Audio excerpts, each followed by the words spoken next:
Hey everyone. In this quick video, we're going to look at the terminology and the concept of key performance indicators. So let's jump in and start in right away here. When we look at what a KPI is, a key performance indicator, it's, as you see, it's a measure. It can be financially related, so it's in your currency. It could be non-financial as well, as terms as percentages on time, scrap rates, whatever, but it's those indicators that are most important to your business. So it can be financial, it can be non-financial, it could be space, could be percentages, could be a value, could be anything. And the reason we end up using it, when you look at it, we end up looking at it like you see in the third bullet point to see whether we're on track. But whether on track could really be three directions. It could be after the fact, like a scorecard. Did we hit what we wanted to hit for a goal? It could be today. Where are we at today? Are we on track for what we want to accomplish today or this week? KPIs can also be future and forward looking to say, you know, is what's coming towards us where we want it to be. So we could be looking at things like orders booked, and 6 months out, maybe we want to have 3 months worth of orders. So it's back, today, and forward.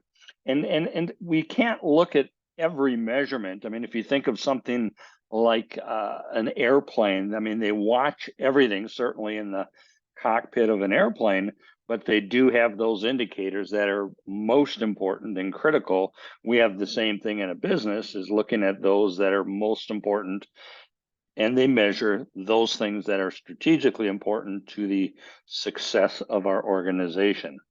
So for an example, here's some right here. On time in full. Did we ship everything to the customer?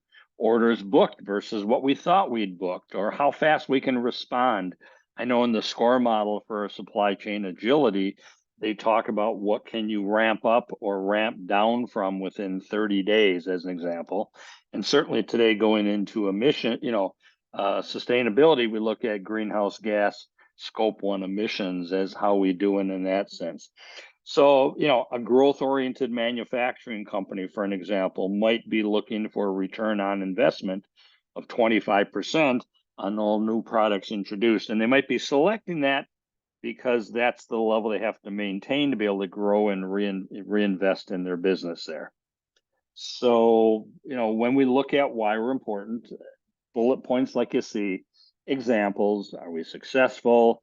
Returns high enough, like our example? Are we accomplishing the goals? Are we set up for the future? So in the example we had for the new products, it would be important because it indicates the company is not only having success in introducing new products, but again, the return's high enough to sustain new investment in the new products, new technologies, and so they're building their own future. So this one's an interesting one of why key performance indicators are important.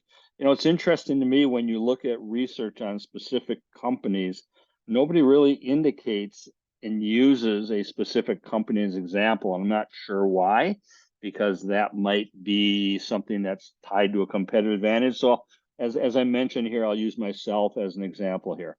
When I think of a KPI, I look at continuing education. As a trainer, I have to stay relevant as a trainer.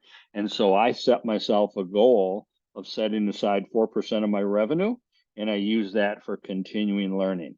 And so far, this many months into the year, been able to achieve that. So from an impact standpoint, we're tying ourselves in directly to those things that are most important in my case, managing the business or any organization. We could look at all sorts of things, but what is key and critical? If you think of a car as an example that you're driving, speedometer, gas gauge, temperature gauge might be an example you look at. Those are the most important ones that you look at. And so those are some examples. Again, from my own business, that 4% and being able to hit it has allowed me to learn about more effective ways to deliver training I might not have known before. And so that helps me design my future teaching so that it works for everybody that I'm working with. It allows me to design, deliver the training. It's different from competitors. It hopefully will be more effective in results than what other ones do, and it helps me sustain my future.